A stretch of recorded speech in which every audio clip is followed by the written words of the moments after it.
الحمد لله رب العالمين والصلاة والسلام على المبعوث رحمة للعالمين سيدنا محمد وعلى آله وأصحابه أجمعين أما بعد رب اشرح لي صدري ويسر لي أمري واحلل عقدة من لساني يفقهوا قولي. آئیں قرآن سمجھے شروع سے آخر تک connection Quran from beginning to end کا لیول 4 ہے، سبق نمبر 11 ہے اور پارہ نمبر 21 ہے، اور آج ہم انشاءاللہ پارہ نمبر 21 کے صفحہ نمبر 11 سے لے کر 15 تک انشاءاللہ ہم پڑھیں گے، اور سورہ لقمان کی آیت نمبر 11 سے 34 تک سورہ لقمان کو انشاءاللہ مکمل کرنے جا رہے ہیں، اور انشاءاللہ سورہ السجدہ کو بھی ہم شروع کریں گے انشاءاللہ. سورہ السجدہ کی آیت نمبر 1 سے لے کر آیت نمبر 20 تک انشاءاللہ ہم پڑھیں گے. کورس کی مقاصد اور کورس کا تعارف آپ کے سامنے ہے. آپ کے سامنے یہ پہلا صفحہ ہے. اس صفحے پہ جو آیات ہیں 11 سے لے کر 18 تک ہیں، اور اس صفحے کو مختلف موضوعات میں تقسیم کیا گیا ہے. پہلے موضوع کی طرف ہم آتے ہیں. اللہ رب العالمین نے ارشاد فرمایا اعوذ باللہ من الشیطان الرجیم ھذا خلق اللہ فارونی ماذا خلق الذین من دونہ بل الظالمون فی ضلال مبین. اس آیت میں اللہ تعالیٰ نے یہ فرمایا ہے کہ ھذا خلق اللہ، یہ ہے اللہ تعالیٰ کی مخلوق، یہ ہے اللہ تعالیٰ کی مخلوق. فارونی، پس دکھاؤ مجھے، ماذا خلق الذین من دونہ، کہ کیا پیدا کیا انہوں نے کہ جو اس کے علاوہ ہیں. یعنی اللہ تعالیٰ کے علاوہ جن کی تم عبادت کرتے ہو، اللہ تعالیٰ کے علاوہ جن کی تم پوجا پرستش کرتے ہو، انہوں نے اللہ تعالیٰ کو چھوڑ کے کیا پیدا کیا ہے. یہ تو اللہ تعالیٰ کی تخلیق ہے، اللہ تعالیٰ کی مخلوق ہے، جو جن کا ذکر جو ہے وہ پہلے گزر چکا ہے. مثلا اللہ تعالیٰ نے یعنی اس آیت سے پہلے اللہ تعالیٰ نے اپنی نشانیوں کا ذکر کیا کہ اللہ تعالیٰ نے آسمانوں کو پیدا کیا بغیر ستونوں کے، زمین پہ اللہ تعالیٰ نے پہاڑوں کو گاڑ دیا، اور مختلف جو جانور ہیں اللہ تعالیٰ نے زمین پہ پھیلا دیے. آسمان سے اللہ تعالیٰ نے پانی برسایا، اور اس سے مختلف طرح طرح کے اللہ تعالیٰ نے جو باغات اگائے. اسی طرح ہر قسم انواع کی اللہ تعالیٰ نے چیزیں جو اگائی ہیں. تو یہ اللہ تعالیٰ کی تخلیق، اس کا ذکر ہے اس آیت سے پہلے. تو پھر اللہ نے فرمایا آیت نمبر 11 میں کہ یہ تو اللہ تعالیٰ کی تخلیق ہے، اللہ تعالیٰ کی مخلوق ہے، تو جن کو تم اللہ تعالیٰ کے سوا پوجتے ہو، جن کو تم اللہ تعالیٰ کے علاوہ مانتے ہو، تو یہ تو ذرا بتاؤ کہ انہوں نے کیا پیدا کیا. ماذا خلق الذین من دونہ، مطلب یہ کہ انہوں نے تو کچھ پیدا نہیں کیا. اللہ کو چھوڑ کے اللہ کے علاوہ تو کوئی مکھی کا ایک جو پر ہے، مچھر کا ایک پر تک نہیں کوئی بنا سکتا. تو پیدا کرنے والا کون ہے؟ صرف اور صرف اللہ رب العالمین کی ذات ہے. تو اصل میں یہ جو انداز کلام ہے اللہ تعالیٰ کی کہ ھذا خلق اللہ، یہ ہے اللہ تعالیٰ کی خلق، یہ ہے اللہ تعالیٰ کی مخلوق، یہ ہے اللہ تعالیٰ کی تخلیق. تم ذرا یہ بتاؤ کہ جنہیں تم اللہ تعالیٰ کے علاوہ مانتے ہو، پکارتے ہو، ان کی عبادت کرتے ہو، انہوں نے کیا کچھ پیدا کیا ہے. یعنی انہوں نے کچھ پیدا نہیں کیا، جب سب کچھ اللہ تعالیٰ نے پیدا کیا ہے. ساری کی ساری تخلیق اللہ تعالیٰ ہی کی ہے، اللہ تعالیٰ ہی رب ہے، اللہ تعالیٰ کی ربوبیت ہے.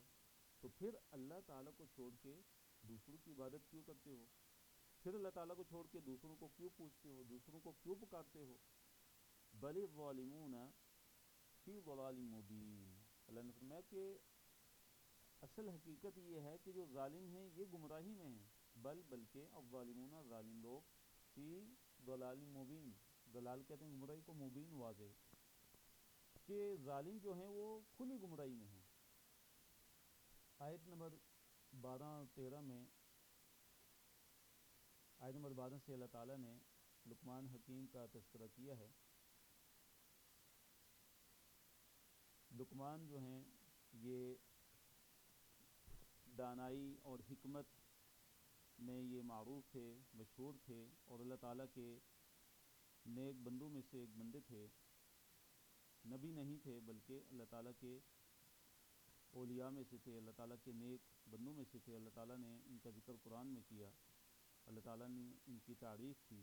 اور ان کی جو نصیحتیں ہیں جو انہوں نے اپنے بیٹے کو کی، اللہ تعالیٰ نے ان کا ذکر قرآن میں کیا، اور ہمارے لیے اس میں بڑے ہی سبق ہیں، بڑے ہی دروس ہیں، لیسنز ہیں۔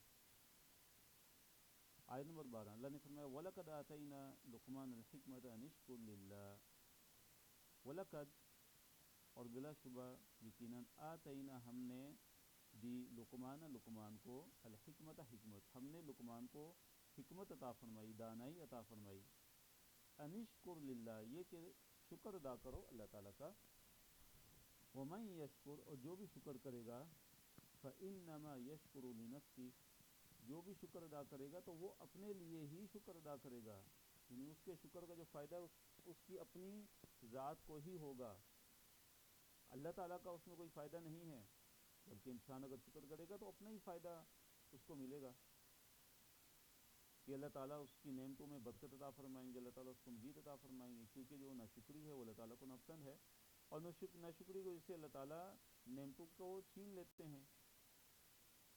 وَمَن كَفَرَ آگے اللہ نے فرمایا وَمَن كَفَرَ اور جس نے بھی کفر کیا یعنی ناشکری کی، فَإِنَّ اللَّهَ تو بے شک اللہ تعالیٰ غنی بڑا ہی بے پرواہ ہے، حمید بڑی تعریفوں والا ہے، یعنی جو بھی کفر کرے گا، جو بھی ناشکری کی روش اختیار کرے گا تو اللہ تعالیٰ بے پرواہ ہے، اللہ تعالیٰ بے نیاز ہے، اللہ تعالیٰ کو کوئی نقصان نہیں دے سکتا، اور اللہ تعالیٰ بڑی تعریفوں والا ہے۔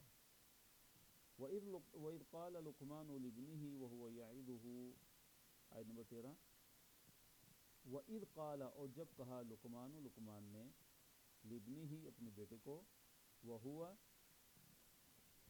اور وہ یعنی لقمان يَعِظُهُ جبکہ وہ اس کو نصیحت کر رہے تھے، یا بنیہ کیا نصیحت کی انہوں نے؟ سب سے پہلی نصیحت لقمان نے اپنے بیٹے کو، یا بنیہ اے میرے چھوٹے بیٹے یا اے پیارے بیٹے، لا تشرک باللہ اللہ تعالیٰ کے ساتھ کسی کو شریک نہ ٹھہرا، ان الشرک لظلم عظیم ان الشرک بے شک شرک لظلم یقیناً ظلم ہے، عظیم عظیم، شرک تو بڑا عظیم ظلم ہے، ظلم عظیم ہے، سب سے بڑا جو ظلم ہے وہ شرک ہے۔ تو اس میں شرک کی قباحت کا بیان ہے، اور لقمان نے اپنے بیٹے کو جو سب سے پہلے جو نصیحت کی وہ کیا تھی کہ شرک نہیں کرنا، کیونکہ شرک سب سے بڑا گناہ ہے، اور شرک ظلم عظیم ہے، اور شرک کو اللہ تعالیٰ معاف نہیں کریں گے، جیسے کہ دوسرے مقام پہ اللہ تعالیٰ نے فرمایا کہ ان اللہ لا یغفر ان یشرک بہ ویغفر ما دون ذلک لمن یشاء، اللہ تعالیٰ شرک کو معاف نہیں کریں گے، شرک کے علاوہ جس گناہ کو چاہیں گے اللہ تعالیٰ معاف فرما دیں گے جس کے لیے بھی۔ تو لقمان علیہ السلام کی جو سب سے پہلی جو نصیحت تھی اپنے بیٹے کو وہ کیا تھی کہ اے بیٹا شرک نہیں کرنا، اللہ تعالیٰ کے ساتھ کسی کو شریک نہیں ٹھہرانا۔ وَوَصَّيْنَا الْإِنسَانَ بِوَالِدَيْهِ اور ہم نے تاکید کی انسان کو بوالدیہ اس کے ماں باپ کے بارے میں، یہاں پہ اللہ تعالیٰ نے والدین کے ساتھ حسن سلوک کی وصیت کی، کیونکہ اللہ تعالیٰ کے بعد والدین کا حق ہے، اور نبی علیہ السلام نے احادیث کے اندر اس حق کو بڑے واضح بیان فرمایا ہے، جیسے کہ ایک حدیث کے اندر نبی علیہ السلام نے فرمایا رضا اللہ فی رضا الوالدین وسخط اللہ فی سخط الوالدین، کہ اللہ تعالیٰ کی رضا والدین کی رضا میں ہے، اور اللہ تعالیٰ کی جو ناراضگی ہے وہ والدین کی ناراضگی میں ہے، اللہ تعالیٰ کی ناراضگی والدین کی ناراضگی میں ہے۔ آگے اللہ تعالیٰ نے فرمایا حملتہ امہ وہنا علی وہن، حملتہ اٹھائے رکھا اسے، امہ اس کی ماں نے، یعنی انسان کی ماں نے انسان کو جو ہے وہ اٹھائے رکھا، وہنا علی وہن، وہنا علی وہن سے کیا مراد ہے کہ کمزوری پہ کمزوری،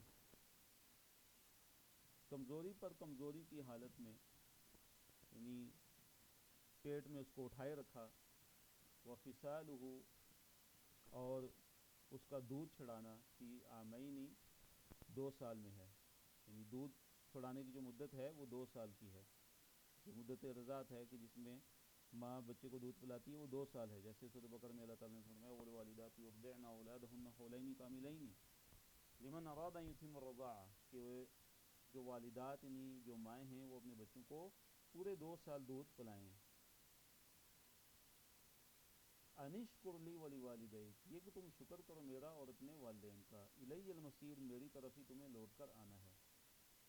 تو اس آیت کے اندر اللہ تعالیٰ نے والدین کے ساتھ حسن سلوک کی وصیت کی، تاکیدی حکم دیا، اور حمل کی حالت میں جو مشکلات آتی ہیں ان کا اللہ تعالیٰ نے ذکر کیا، اور پھر یہ ذکر کیا کہ جو مدت رضاعت ہے وہ 2 سال ہے، اور پھر اللہ تعالیٰ نے اپنا شکر ادا کرنے کا حکم دیا اور والدین کا شکر بھی ادا کرنے کا حکم دیا، اور پھر ساتھ فرمایا کہ الی المصیر، تم سب کو پلٹ کر میری طرف ہی آنا ہے، میری طرف ہی تم سارے کے سارے پلٹ کر آؤ گے۔ تو دیکھیے جو رحم مادر میں بچہ جو ہے جوں جوں وہ بڑھتا ہے تو ماں پر کیا ہوتا ہے، بوجھ بڑھتا جاتا ہے، تو جس سے کیا ہوتا ہے کہ عورت کمزور سے کمزور تر ہوتی چلی جاتی ہے۔ تو اس آیت کے اندر یہ اشارہ بھی ہے کہ جو ماں ہے، جو والدہ ہے، اس کو اس کے ساتھ حسن سلوک اور اس کے ساتھ احسان میں اس کو مقدم رکھا جائے، اس طرح ماں کی مشقت کا ذکر ہے۔ وَإِن جَاهَدَاكَ، اب جو ہے آیت 15 میں اللہ تعالیٰ نے یہ بیان فرمایا کہ اگر جو ہے کسی کے والدین جو ہے اس پہ وہ زور ڈالیں یا اس پہ دباؤ ڈالیں کہ وہ اللہ تعالیٰ کے ساتھ کسی کو شریک ٹھہرائے، تو والدین کی اطاعت جائز نہیں ہے۔ اللہ نے منع فرما دی کہ فلا تطعهما، کہ ان کی اطاعت نہیں کرنی ہے۔ اگر وہ تجھ پہ اگر وہ دباؤ ڈالتے ہیں، زور دیتے ہیں کہ تم اللہ تعالیٰ کے ساتھ کسی کو شریک ٹھہراؤ، تو اللہ تعالیٰ کا کوئی شریک ہے ہی نہیں ہے، تو ان کی اطاعت نہیں کرنی۔ اور پھر ساتھ اللہ تعالیٰ نے حکم دیا کہ ہاں دنیا میں ان کے ساتھ اچھے طریقے سے رہنا ہے، ان کو اذیت نہیں دینی، ان کے آگے تواضع اور عاجزی کا اظہار کرنا ہے، ان کی اطاعت کرنی ہے، ان کے ساتھ حسن سلوک سے پیش آنا ہے، ان کے ساتھ نیکی کرنی ہے، لیکن ان کی اطاعت نہیں کرنی شرک کرنے میں اور اللہ تعالیٰ کی نافرمانی میں۔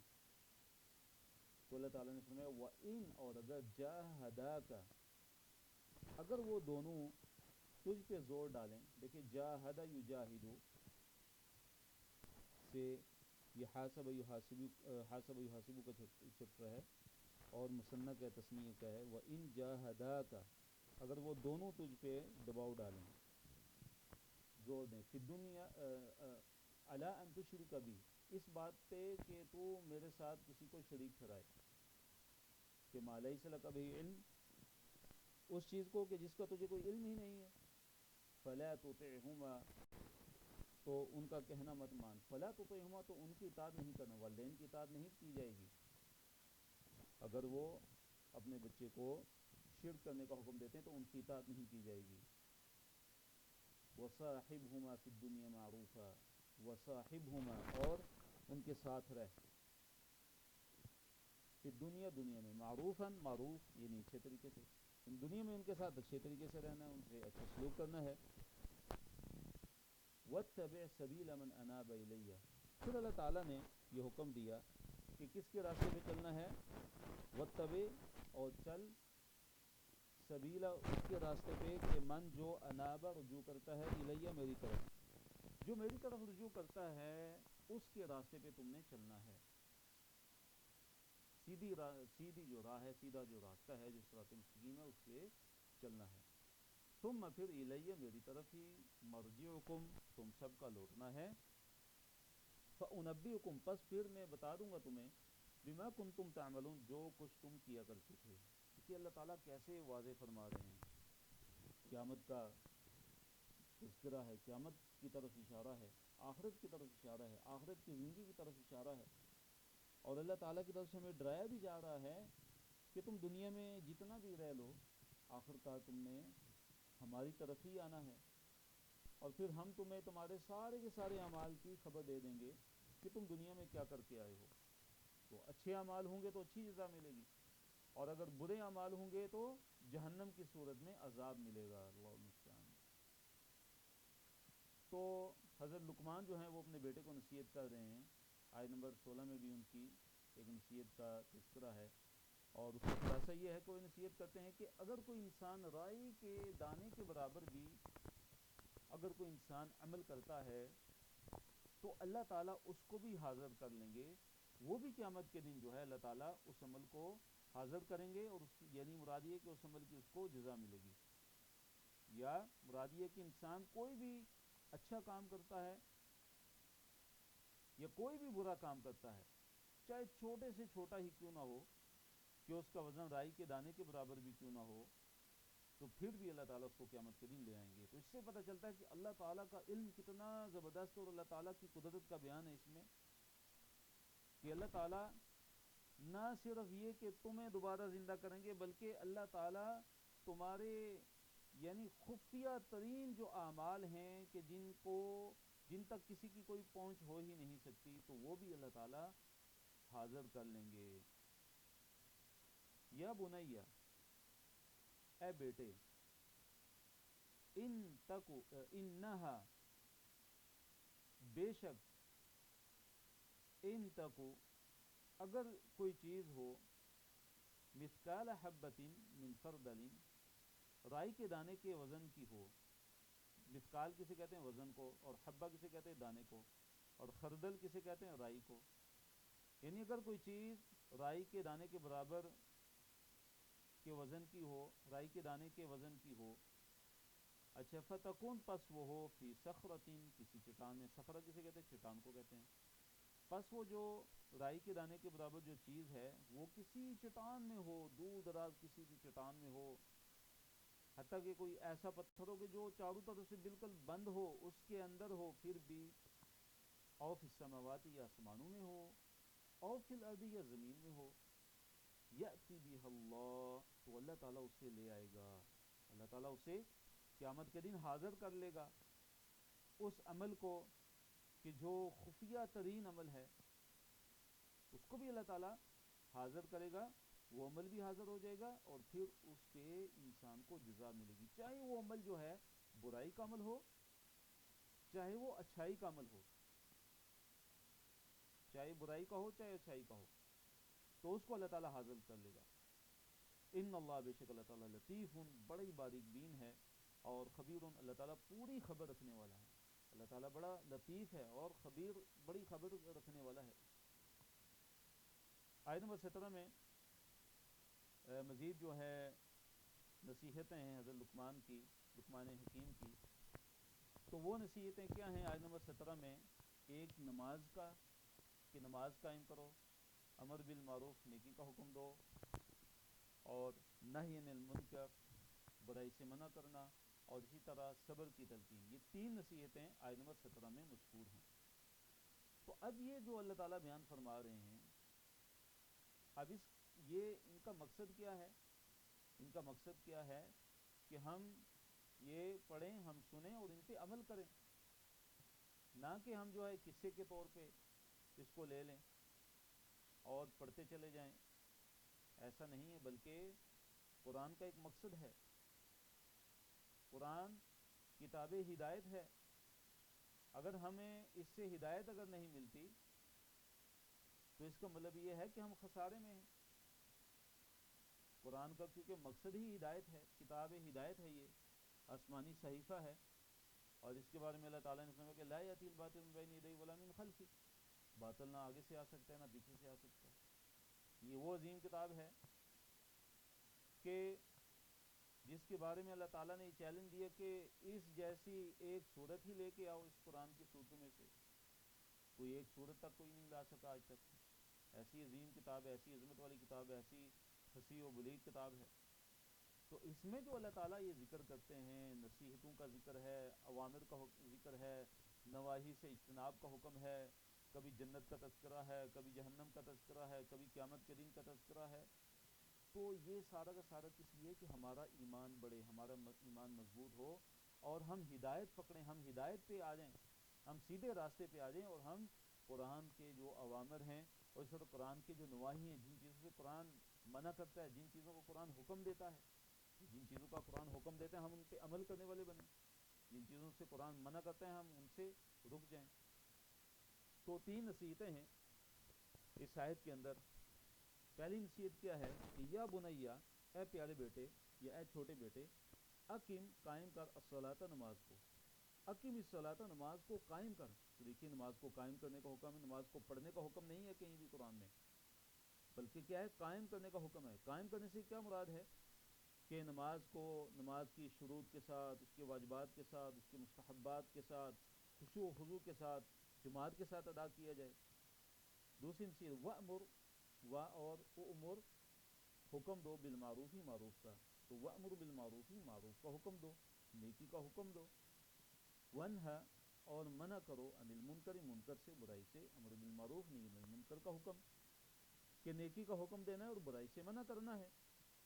اور یہ اس امت محمدیہ صلی اللہ علیہ وسلم کی ایک نشانی ہے، ایک صفت ہے جو اللہ تعالیٰ نے سورہ آل عمران میں بھی بیان فرمائی کہ کنتم خیر امت اخرجت للناس تأمرون بالمعروف وتنہون عن المنکر، کہ تم بہترین امت ہو، بہترین لوگ ہو کہ جو لوگوں کے لیے نکالے گئے، لوگوں کی نفع رسانی کے لیے، کہ تأمرون بالمعروف، کہ تم لوگوں کو نیکی کا حکم دیتے ہو، وتنہون عن المنکر، اور برائی سے منع کرتے ہو، برائی سے روکتے ہو۔ تو اس سے ہمیں کیا پتہ چلتا ہے کہ ہم ہمیشہ نیکی کا حکم دیں، اور جہاں بھی ہم منکر کو دیکھیں، برائی کو دیکھیں، تو ہم اس سے منع کریں۔ نبی علیہ الصلوۃ والسلام نے حدیث میں فرمایا، پھر مسلم کے اندر یہ حدیث ہے کہ من رآ منکم منکرا فلیغیرہ بیدہ، جو بھی تم میں سے کوئی منکر دیکھتا ہے، کوئی برائی دیکھتا ہے، تو اس کو اپنے ہاتھ سے اس کو روکے، فإن لم یستطع فبلسانہ، اگر ہاتھ سے نہیں روک سکتا تو اپنی زبان سے روکے، اگر زبان سے نہیں روک سکتا تو کم از کم دل میں اس کو برا جانے۔ اور فرمایا کہ وذلک اضعف الایمان، یہ دل سے برا جاننا یہ ایمان کا سب سے کم ترین درجہ ہے۔ تو تیسری نصیحت وصبر، اور صبر کر، علی اس پر، ما جو اصابہ کا، جو تجھے پہنچتا ہے۔ مراد کیا ہے کہ صبر کر ہر اس مصیبت پر کہ جو تجھے پہنچے، پہنچنے والی ہر ایک مصیبت پر تو صبر کر۔ تو صبر کا حکم ہے، اور صبر کے بارے میں اللہ تعالیٰ نے قرآن میں کیا فرمایا کہ انما یوفی الصابرون اجرهم بغیر حساب، کہ صبر کرنے والوں کو ان کا تو اجر بغیر حساب کے دیا جائے گا، اتنا زیادہ ان کو اجر ملے گا۔ تو بڑا عظیم عمل ہے یہ صبر۔ اور صبر کی 3 اقسام ہیں، ایک نیکی پہ صبر، دوسرا برائی سے جب انسان بچنے کی کوشش کرتا ہے، بچتا ہے تو مشکل پیش آتی ہے تو پھر صبر کرتا ہے، تو یہ بھی ایک صبر کی ایک قسم ہے۔ تیسری جو مشہور ہے کہ مصیبتوں اور پریشانیوں پہ صبر۔ تو صبر کی تینوں اقسام جو ہے یہ مطلوب ہیں ایک بندہ مومن سے۔ اور پھر فرمایا ان ذلک من عزم الامور، ان ذلک، بے شک یہ، من عزم الامور، یہ ہمت کے کاموں میں سے ہے، یعنی نماز کو قائم کرنا، نیکی کا حکم دینا، برائی سے منع کرنا، آنے والی مصیبتوں پہ صبر کرنا، تو یہ ایسے کام ہیں کہ جو بڑے ہمت والے کام ہیں، جو صاحب عزم اور ہمت ہی یہ تینوں کام کر سکتا ہے۔ آیت نمبر 18 میں تکبر نہ کرنے کی نصیحت کی گئی ہے کہ تکبر نہیں کرنا، غرور نہیں کرنا، لوگوں کو اپنے آپ سے حقیر نہیں سمجھنا۔ تو اللہ نے فرمایا وَلَا تُصَعِّرْ خَدَّكَ لِلنَّاسِ، وَلَا تُصَعِّرْ خَدَّكَ لِلنَّاسِ، کہ لوگوں کے سامنے اپنے گال مت پھیلاؤ۔ تکبر یعنی بطور تکبر کے منہ پھیر لینا ایک انسان کا، تو یہ ممنوع ہے، یہ جائز نہیں ہے۔ گال پھیلا پھیلا کر باتیں کرنا، تو فرمایا کہ وَلَا تُصَعِّرْ خَدَّكَ لِلنَّاسِ، خد کسے کہتے ہیں؟ گال کو کہتے ہیں، کہ ٹیڑھا نہ رکھ اپنے گال کو، للناس، لوگوں کے لیے۔ مراد کیا ہے کہ لوگوں کے سامنے گال نہ پھیلانا ہے۔ وَلَا تَمْشِ فِي الْأَرْضِ مَرَحًا، وَلَا تَمْشِ، اور مت چل، فی الارض، زمین میں، مرحن، اکڑ کر، زمین میں اکڑ کر نہیں چلنا، بلکہ زمین پہ کیسے چلنا ہے؟ دوسرے مقام پہ اللہ نے فرمایا کہ وَعِبَادُ الرَّحْمَنِ الَّذِينَ يَمْشُونَ فِي الْأَرْضِ هَوْنًا، کہ اللہ تعالیٰ کے رحمان کے بندے وہ ہیں کہ جو زمین پہ چلتے ہیں ہونن، عاجزی سے، وقار کے ساتھ چلتے ہیں، یعنی نہ ہی بہت تیز چلنا، نہ ہی بہت ہی آہستہ۔ اللہ نے فرمایا ان اللہ لا یحب، کہ بے شک اللہ تعالیٰ نہیں محبت کرتا، نہیں پسند کرتا، کل مختال، ہر اکڑنے والے، ہر تکبر کرنے والے، فخور، اور ہر فخر کرنے والے کو۔ یہ اللہ تعالیٰ ہر تکبر کرنے والے اور فخر کرنے والے کو اللہ تعالیٰ پسند نہیں کرتا ہے. حدیث کے اندر ہے اور بڑی خوفناک حدیث ہے، یہ صحیح مسلم کے اندر ہے. آپ علیہ السلام نے فرمایا کہ لا يدخل الجنت من کان فی قلبہ مثقال حبۃ من کبر، کہ جس انسان کے دل کے اندر رائی کے دانے کے برابر بھی تکبر ہوگا، غرور ہوگا، وہ جنت میں داخل نہیں ہو سکے گا، وہ جنت میں داخل نہیں ہوگا. تو آج ہم دیکھیں اور اپنی اصلاح کریں کہ کہیں ہم غرور اور تکبر میں کہیں مبتلا تو نہیں ہیں. تو جو متکبر لوگ ہوتے ہیں ان کی گفتگو، ان کی وضاحت، ان کی جو چال ڈال ہے، حتیٰ کہ ان کی ایک ایک ادا سے یہ معلوم ہو جاتا ہے کہ یہ ایسا انسان ہے کہ جو دوسروں کے مقابلے میں اپنے آپ کو بہت بڑا سمجھتا ہے، بہت کچھ سمجھتا ہے، اور دوسروں کو کچھ سمجھتا ہی نہیں ہے. تو یہ تکبر ہے کہ اکڑ کر چلے، متکبروں کی طرح انداز گفتگو ہو، گال پھیلا پھیلا کر باتیں کرے.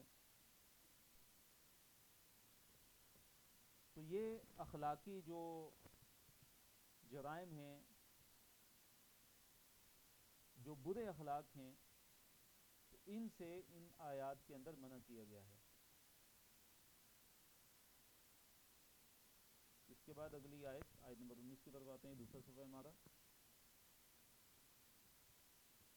تو آیت نمبر 19 میں باوقار چال اور پست آواز رکھنے کی تلقین کی گئی ہے کہ جو انسان کی جو چال ہے، انسان جب چلتا ہے تو اس کی جو چال ہے وہ باوقار ہو، اور اسی طرح میانہ روی ہو، چال نہ سست ہو اور نہ ہی بہت تیز ہو.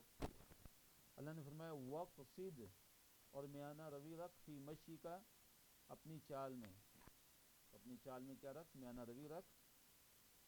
مراد کیا ہے کہ انسان نہ ہی بہت تیز بھاگ کے جائے، بھاگ کے چلے کہ یہ شرف کے بالکل خلاف ہے، اور نہ ہی اتنا آہستہ چلے کہ جیسے ایسے لگے کہ یہ انسان مریض ہے، بیمار ہے، بلکہ درمیانی چال ہو، میانہ روی انسان کے اندر ہو، چال کے اندر بھی، چلنے کے اندر بھی. جب انسان چلتا ہے تکبر کر کے نہ چلے.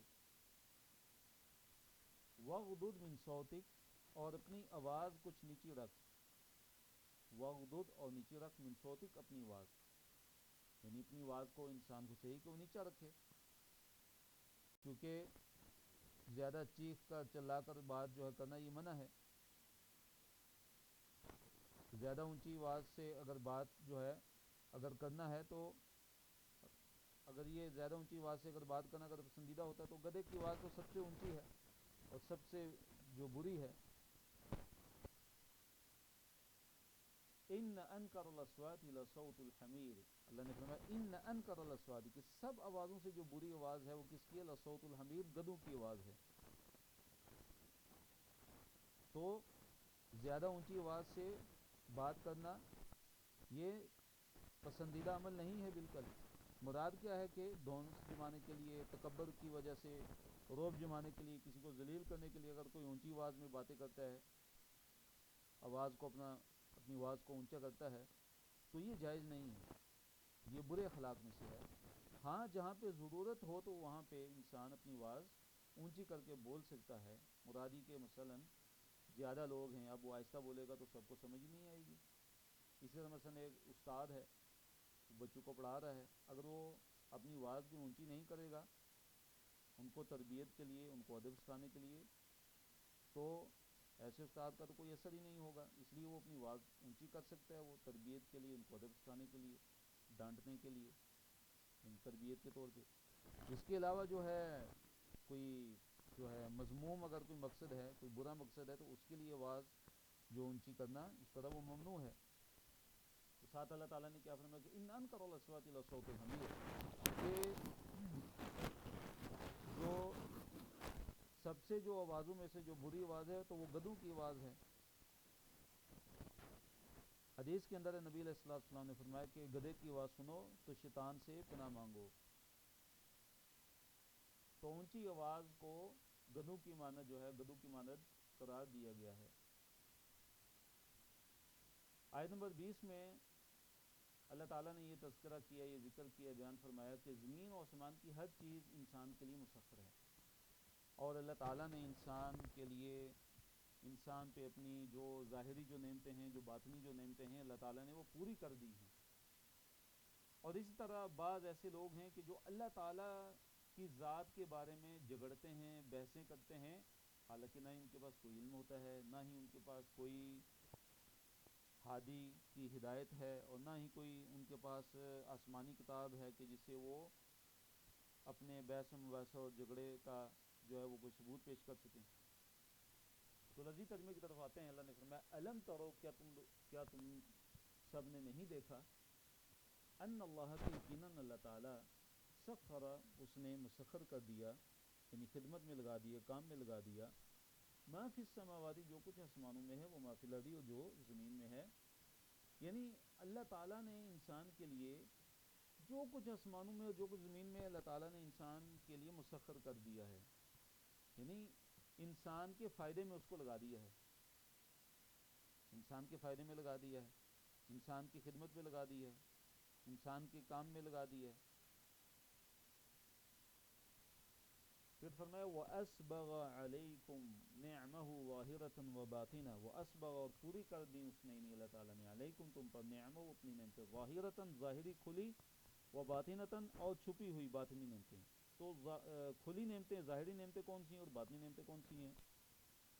تو ظاہری نعمتیں مفسرین نے لکھا ہے کہ وہ ہیں کہ جو انسان اپنی حواس سے اور عقل سے ان کا ادراک کر سکتا ہے، جو انسان کو حواس سے محسوس ہوتی ہیں، جو انسان دیکھتا ہے، جو واضح ہیں بالکل، انسان اپنے حواس سے ان کو محسوس کرتا ہے، اپنی عقل سے، تو وہ ظاہری ہیں. اور جو باطنی ہیں، جو اپنے عقل اور حواس سے انسان ان کا ادراک نہیں کر سکتا، بہت زیادہ ہیں اللہ تعالیٰ کی نعمتیں. اور دوسرے مقام پہ اللہ تعالیٰ نے فرمایا کہ وَإِن تَعُدُّوا نِعْمَتَ اللَّهِ لَا تُحْصُوهَا، اگر تم اللہ تعالیٰ کی نعمتوں کو گننا چاہو تو تم نہیں گن سکتے. اور اللہ تعالیٰ نے نعمتوں کا شکر ادا کرنے کا حکم دیا ہے کہ انسان کو اللہ تعالیٰ کی نعمتوں کا شکر ادا کرنا چاہیے، کیونکہ نعمتوں کی جو ناشکری ہے وہ نعمتوں کے زوال کا باعث بن جاتی ہے. جب ایک انسان اللہ تعالیٰ کی نعمتوں کی شکر گزاری نہیں کرتا، اللہ تعالیٰ کی نعمتوں کا شکر ادا نہیں کرتا، تو عین ممکن ہے وہ نعمتیں اس سے چھن جائیں، اس سے واپس لے لی جائیں. تو اس لیے انسان کو چاہیے کہ انسان اللہ تعالیٰ کی نعمتوں کا کثرت سے شکر ادا کرے. الحمدللہ الحمدللہ، ہر وقت زبان پہ الحمدللہ ہو. کوئی پریشانی بھی آ جائے، کوئی تکلیف بھی آ جائے، پھر بھی انسان اللہ تعالیٰ سے راضی ہو، اللہ تعالیٰ سے ہر حال میں خوش ہو، ہر حال میں اللہ تعالیٰ کی حمد بیان کرے، اللہ تعالیٰ کی شکر گزاری کرے، اور اللہ تعالیٰ کی ناشکری نہ کرے. پھر فرمایا وَمِنَ النَّاسِ، لوگوں میں سے، من، جو، یعنی ایسے بھی ہیں، کون، یجادل، جو مجادلہ کرتے ہیں، جھگڑتے ہیں. تو مراد کے جو بحثیں کرتے ہیں، جو بحث مباحثہ کرتے ہیں، اللہ تعالیٰ کے بارے میں جھگڑتے ہیں، یعنی کوئی اللہ تعالیٰ کا شریک بنا رہا ہے، کوئی اللہ تعالیٰ کے احکام و شرائع کے بارے میں شک کا اظہار کرتا ہے، کوئی اللہ تعالیٰ کے وجود کے بارے میں بحث کرتا ہے کہ اللہ ہے بھی ہے کہ نہیں، کوئی اللہ تعالیٰ کے نعوذ باللہ وجود کا انکار کرتا ہے. تو یہ سب مراد ہے اللہ تعالیٰ کے بارے میں جھگڑا کرنے کا اور اللہ تعالیٰ کے بارے میں بحثیں کرنے کا. تو وہ لوگوں میں سے ایسے بھی ہیں کہ جو اللہ تعالیٰ کے بارے میں بحثیں کرتے ہیں، جھگڑا کرتے ہیں، بغیر علم، نہ ہی ان کے پاس کوئی علم ہے، نہ ہی ان کے پاس کوئی دلیل ہے، ولا ہدن، اور نہ ہی کوئی ہدایت ہے ان کے پاس، ولا کتاب منیر، اور نہ ہی کوئی روشن کتاب ہے، بغیر روشن کتاب کے اور بغیر کسی ہدایت دینے والے کے، نہ ان کے پاس کوئی ہدایت ہے.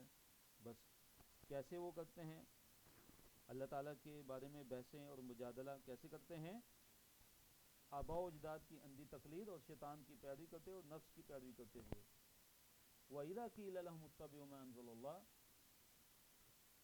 آیت نمبر 21 میں اللہ نے فرمایا کہ جب انہیں کہا جاتا ہے کہ پیروی کرو اس چیز کی جو اللہ تعالیٰ نے نازل کیا ہے، یعنی وحی کی پیروی کرو، تو کیا کہتے ہیں؟ قالو، تو وہ کہتے ہیں، بلکہ نتبع، ہم پیروی کریں گے، ما، اس چیز کی کہ جو وجدنا، ہم نے پایا، علیہ، اس پر، آباءنا، اپنے آباء و اجداد کو، اپنے باپ دادا کو. یعنی جب ان سے کہا جاتا ہے کہ بھئی اللہ تعالیٰ نے جو کچھ نازل کی ہے تم اس کی کیوں نہیں پیروی کرتے؟ تم اس کی پیروی کرو جو اللہ تعالیٰ نے نازل کیا ہے. قرآن اللہ تعالیٰ نے نازل کیا، وحی نازل کی اللہ تعالیٰ نے، تو وحی کی پیروی کرو، اللہ تعالیٰ کی کتاب قرآن کی پیروی کرو.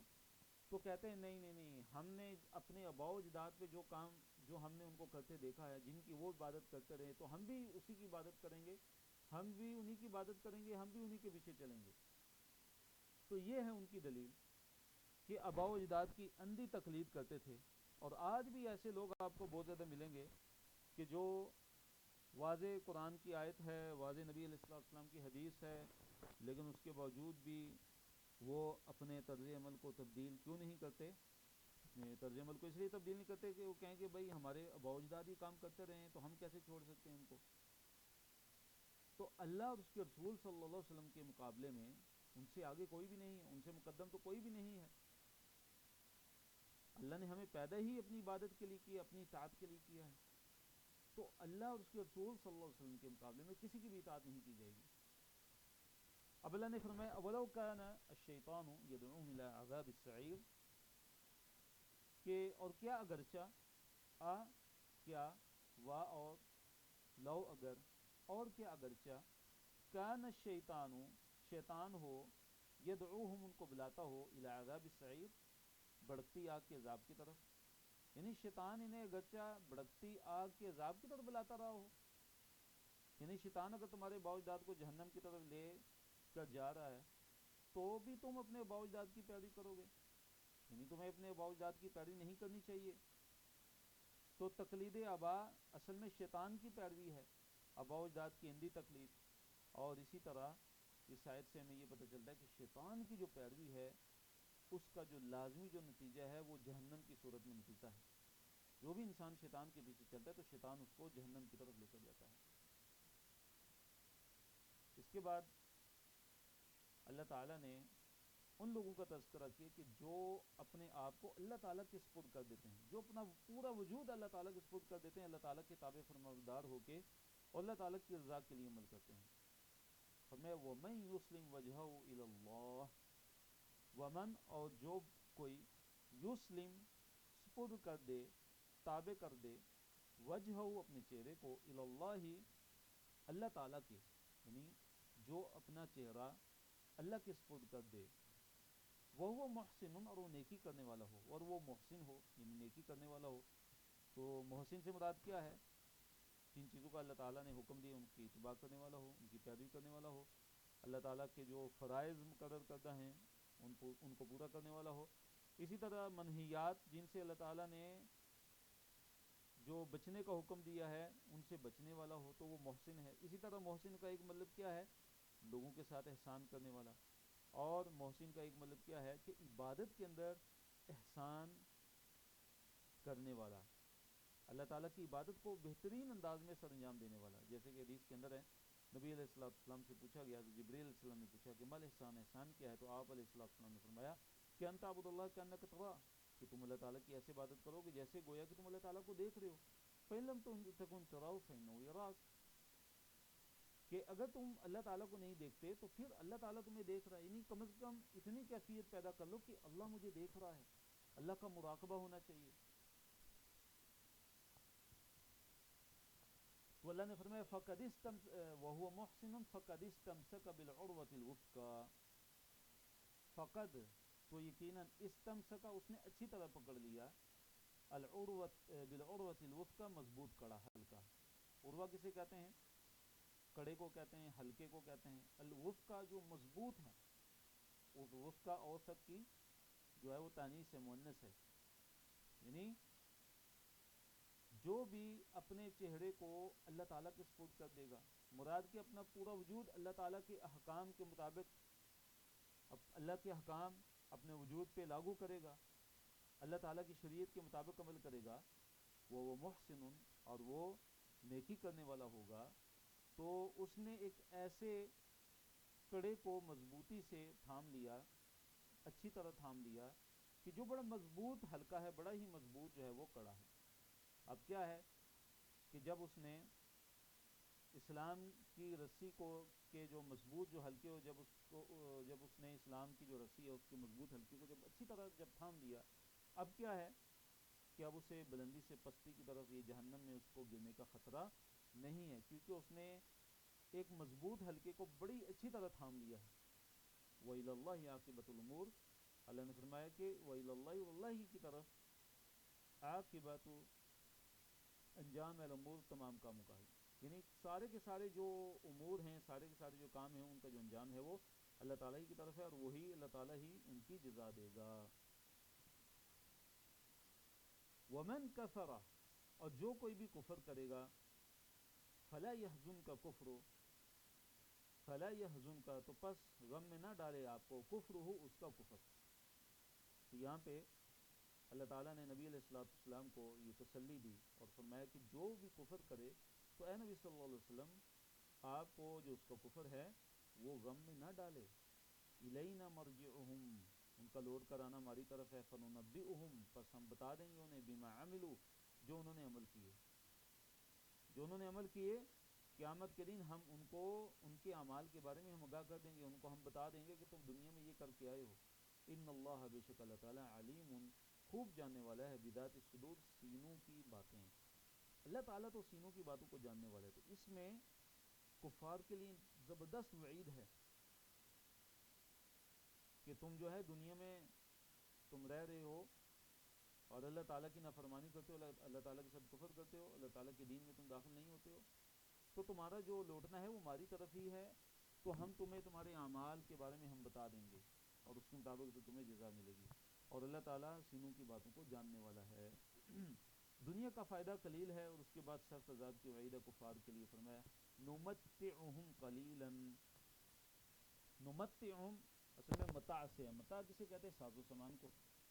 تو فرمایا کہ نمتعہم، ہم سامان دیں گے انہیں، قلیلا، تھوڑا، مراد کہ یہ جو کفار ہیں ہم ان کو دنیا کا تھوڑا سا فائدہ دیں گے، دنیا کے اندر ان کی عیاشی ہوگی، دنیا کے اندر ان کے مزے ہوں گے۔ ثم نضطرہم، فرمایا کہ ثم پھر، نضطرہم، نضطرہم دیکھیں اضطرار سے ہے، اردو میں بھی لفظ استعمال کرے اضطراری حالت، تو مراد کہ نضطرہم کے مجبور کر کے ان کو لے جائیں گے الی عذاب غلیظ، بہت سخت عذاب کی طرف، یعنی دنیا میں کتنا یہ رہ لیں گے، دنیا میں کتنے یہ مزے کر لیں گے، آخر عذاب ہی ہے، عذاب ہے ان کے لیے آخرت میں۔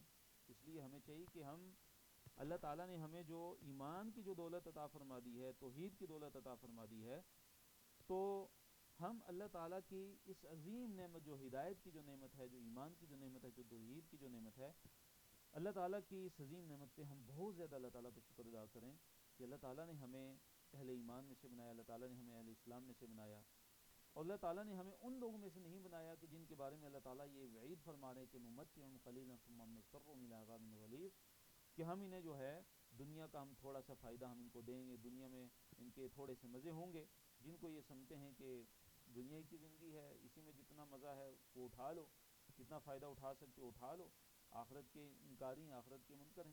تو اللہ تعالیٰ کا ہمیں شکر ادا کرنا چاہیے کہ اللہ تعالیٰ نے ہمیں ان لوگوں میں سے نہیں کیا۔ کفار کا ربوبیت کا اعتراف، کہ کفار جو ہے، کفار مکہ یہ اعتراف کرتے تھے کہ کائنات کا جو رب ہے، کائنات کا خالق مالک، آسمانوں اور زمین کو پیدا کرنے والا، وہ صرف اللہ تعالیٰ ہی ہے۔ تو قرآن میں یہ مضمون کئی جگہ بیان ہوا ہے، اس کے علاوہ بھی بیان ہوا ہے، اور اس میں اللہ تعالیٰ نے یہ ان کے سامنے یہ واضح کیا ہے کہ جب تم اقرار کرتے ہو کہ تب تمہارا رب اللہ ہے، تمہارا خالق اللہ تعالیٰ ہے، مالک اللہ ہے، رازق اللہ تعالیٰ ہے، تم کو پیدا کرنے والا اللہ تعالیٰ ہے، تو تم پھر عبادت اللہ کو چھوڑ کے دوسروں کی کیوں کرتے ہو؟ تو تمہارا معبود بھی پھر وہی ہے، عبادت کا مستحق بھی پھر وہی ہے۔ جب سب کچھ تمہیں اللہ تعالیٰ نے دیا ہے، جب خالق بھی تمہارا اللہ تعالیٰ ہے، تو جب عبادت کی باری آتی ہے تو تم دوسروں کی عبادت کیوں کرتے ہو؟ وَلَئِن سَأَلْتَهُمْ، وَلَئِن، اور بلا شبہ اگر، وا کا مطلب ہے وا، اور لام جو ہے یہ تاکید کا ہے، یعنی بلا شبہ، یقیناً، ان اگر، سألتا پوچھیں آپ، ہم ان سے، تو سألتا ہم اصل میں دو لفظ ہیں، ایک سألتا اور ہم، تو سألتا آپ پوچھیں نبی صلی اللہ علیہ وسلم، ہم ان سے، ان کفار مکہ سے، من کس نے خلقا پیدا کیا، سماواتی آسمانوں کو، والارض اور زمین کو، یعنی اے نبی صلی اللہ علیہ وسلم اگر آپ ان سے پوچھیں کہ آسمانوں کو کس نے پیدا کیا، زمین کو کس نے پیدا کیا، تو لَيَقُولَنَّ، تو یقیناً وہ ضرور کہیں گے اللہ اللہ، یعنی اللہ تعالیٰ ہی نے پیدا کیا ہے، ضرور وہ کہیں گے کہ اللہ تعالیٰ ہی نے پیدا کیا آسمانوں کو اور زمین کو۔ قُلِ الْحَمْدُلِلَّہ، اللہ نے فرمایا قل کہہ دیجئے الحمدللہ، ساری کی ساری تعریف اللہ تعالیٰ کے لیے ہے۔ الحمدللہ مراد کہ ان کے اعتراف سے کیا ہو گیا کہ ان پر خود حجت قائم ہو گئی. جب انہوں نے اعتراف کر لیا کہ خالق اللہ تعالیٰ ہے، آسمان بھی اللہ تعالیٰ نے پیدا کیے ہیں، زمین بھی اللہ تعالیٰ نے پیدا کی ہے، تو پھر ان پہ حجت قائم ہو گئی کہ جب خالق تمہارا اللہ ہے، رب تمہارا اللہ تعالیٰ ہے، پیدا کرنے والا اللہ تعالیٰ ہے، سب کچھ دینے والا جب اللہ تعالیٰ ہے، تو عبادت بھی دوسروں کی کیوں کرتے ہو؟ بل اکثرهم لا يعلمون، فرمایا بلکہ اکثرهم، ان کی جو اکثریت ہے، لا يعلمون، علم ہی نہیں رکھتے، ان کو علم ہی نہیں ہے. للہ ما فی السماوات للہ، اللہ تعالیٰ ہی کے لیے ہے، ما جو فی السماوات، جو آسمانوں میں، والارض، اور جو زمین میں ہے. زمین، آسمانوں میں اور زمین میں جو کچھ بھی ہے وہ اللہ تعالیٰ ہی کے لیے، اللہ تعالیٰ کی ملکیت ہے.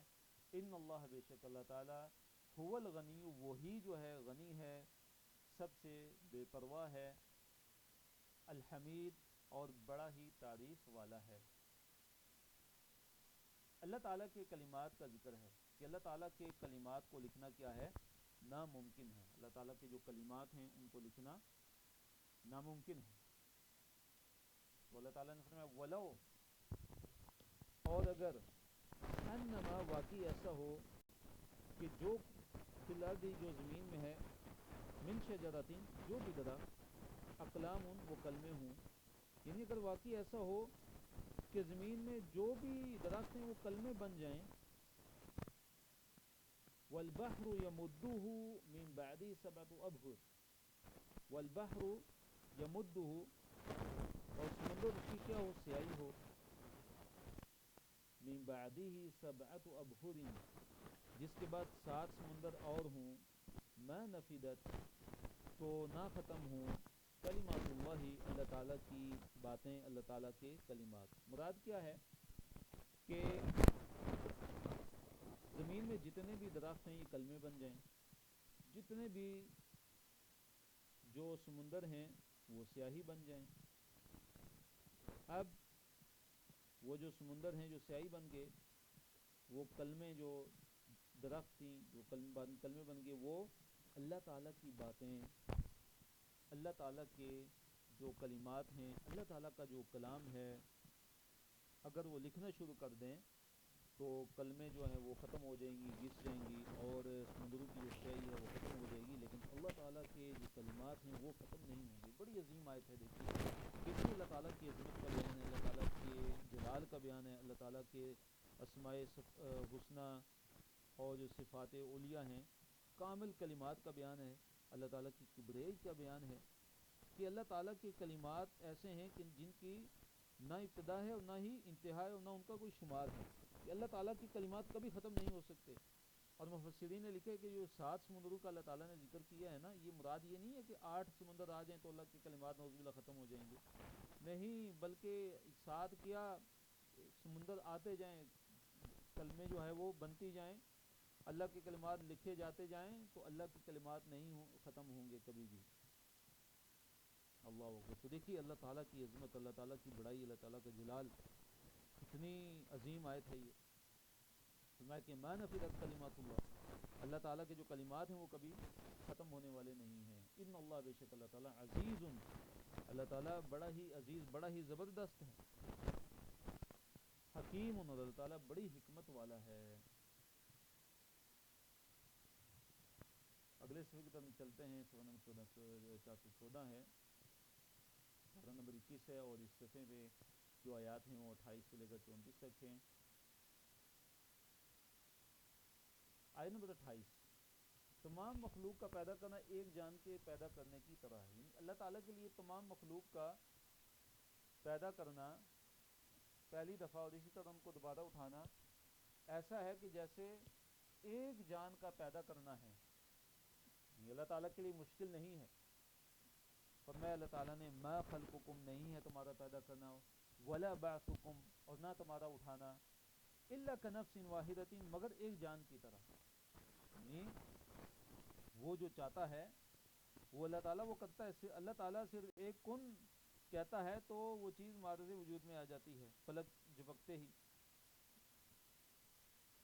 تو تم جو اللہ تعالیٰ کے بارے میں یہ اندازے لگاتے ہو کہ کیسے قیامت قائم ہوگی، کیسے جو ہے مردے دوبارہ اٹھائے جائیں گے، تو اللہ تعالیٰ نے فرمایا کہ تم سارے کے سارے جو بنی آدم آدم علیہ السلام سے لے کے قیامت تک آنے والا جو آخری انسان ہے، ان سب کو پیدا کرنا پہلی دفعہ اور پھر دوبارہ ان کو بعث یعنی ان کا اٹھانا اللہ تعالیٰ کے لیے ایسے ہے کہ الا مگر کنفس واحدۃ، ایک نفس کی طرح، ایک جان کی طرح، جیسے کوئی ایک انسان اس کو پیدا کیے جائے اور اس کو دوبارہ اٹھایا جائے۔ اللہ تعالیٰ کے لیے تو اتنا آسان ہے یہ، اللہ تعالیٰ کے لیے کوئی مشکل نہیں ہے۔ ان اللہ سمیع بصیر، ان اللہ بے شک اللہ تعالیٰ سمیع ہر چیز کو سننے والا ہے، بصیر اللہ تعالیٰ ہر چیز کو دیکھنے والا ہے۔ آیت نمبر 29 میں اللہ تعالیٰ کی آیات کا بیان ہے،